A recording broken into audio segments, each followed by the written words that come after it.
Belief in Batanes. First, festival. Bacol Kanay Festival.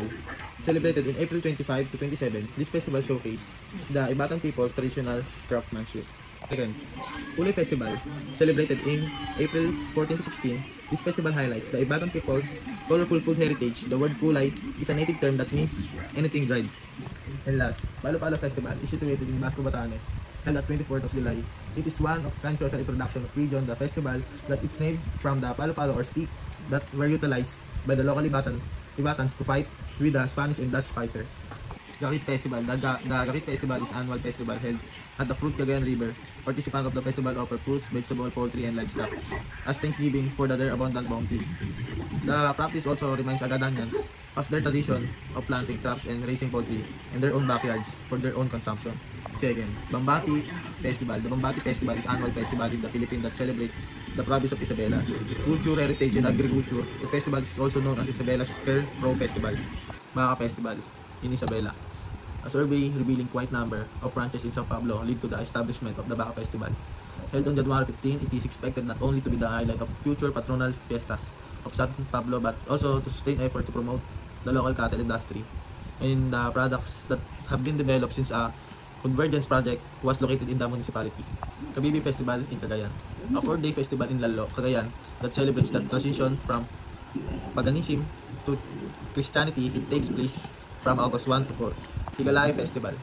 A festival in Cagayan de Oro City that takes place on August 28. It celebrates the feast day of Saint Agustin. Agao Nak Cagayan. A week-long celebration that takes place on June. It celebrates the province's founding anniversary and diverse cultural festival. The Agao Nak Cagayan Festival is a week-long celebration in the Philippines that takes place every June 29. It marks the founding anniversary of the province of Cagayan and celebrates its diverse cultures. Grand Amungan Festival in Nueva Vizcaya. Grand Amungan Festival comes from the word Amungan, which is a word in Gadang language that means coming together or gathering.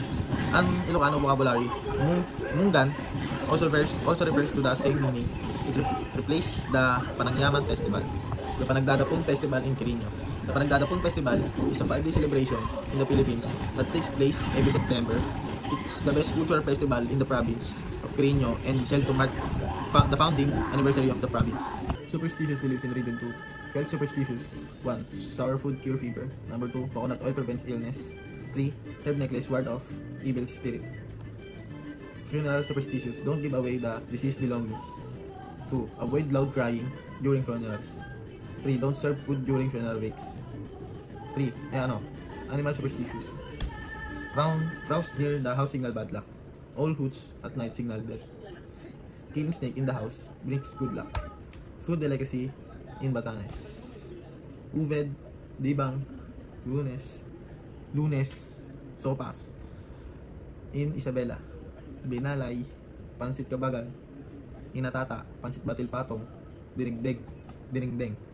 In Cagayan, Sinanta, Chicharabao, Paupawa, Iba Naglongganisa, Putuflan.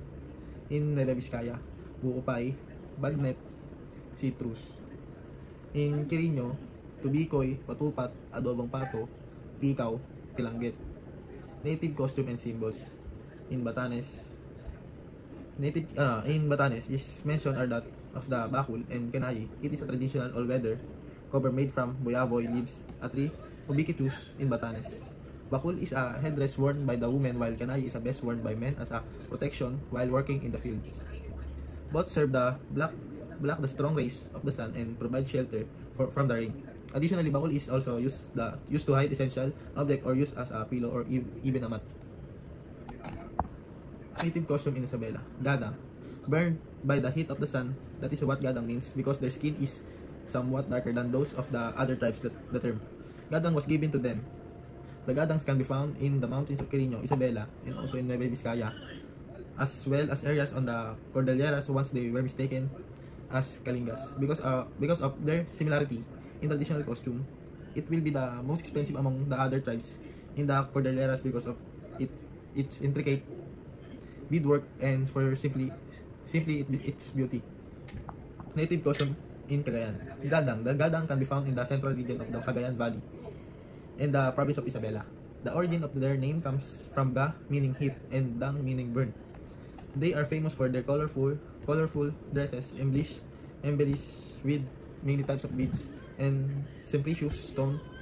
Their everyday attire is very smile, but both men and women are usually topless, while their ceremonial ensemble is very striking. Native costume in Nueva Vizcaya, Ikalahan o Kalangguya. This group Kalahan, Kalangguya, Kadasan, Kalasan may be found in Imugan and Cayapa in the provinces of Nueva Vizcaya and Benguet, living in mid-mountain forests of tropical oak, hence their ascribed name. Native costume in Quirino. Bugkalot attire conveys social status, wealth, and cultural power. The Bugkalot are an indigenous people of the Philippines who live in the mountains of Aurora, Nueva Vizcaya, and Quirino. Native symbol in Batanes.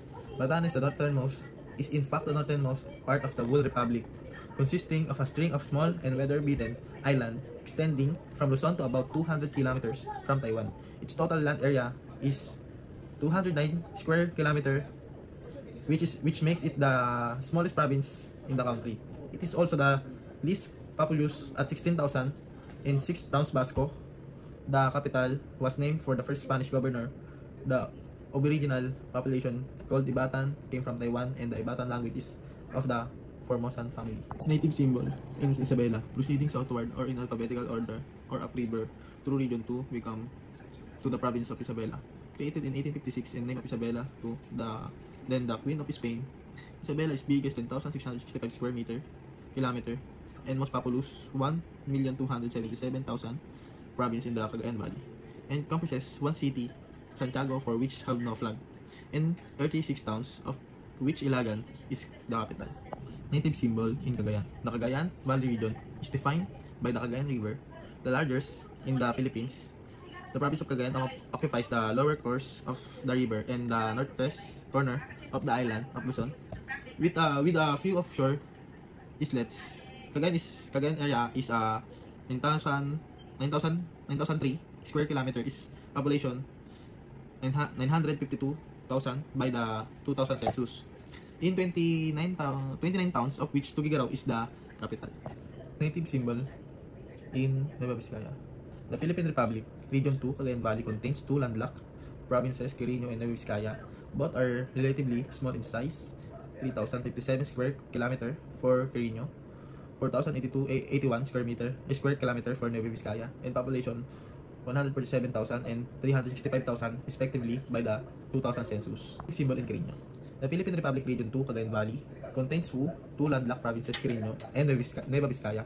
Both are relatively small in size, 3,057 square kilometer for Quirino, 4,081 square kilometer for Nueva Vizcaya, and population 147,000 and 365,000 respectively by the 2000 census. Both are ruggedly mountains and heavily forested. Quirino was set off as a sub-province in 1966, named in honor of the late Elpidio Quirino II, President of the Independent Philippine Republic, and raised Elpidio Quirino, second President of Independent Philippine Republic, and raised to the rank of province by Legislative Act of 1971. Notable personalities of Region 2. Edru Abraham. Known professionally as Edru Abraham, is a familiar figure in the university as the leader of the Contemporaryong Gamelan Filipino, which he founded in 1989, popularly recognized as a Kontragapi KG. Is known KG. The troupe was appointed resident ethnic music and dance ensemble of CAL in 1992. Notable personality of Region 2. Mr. MacAllen Rionel Cacacho, recognized for his innovative work. Mr. Jimmy Morado Jr., acknowledged for his contributions. Mr. Ariel Tabag, honored for his achievement. Mrs. Carla Pulido Ocampo, applauded for her creative excellence. Thank you very much.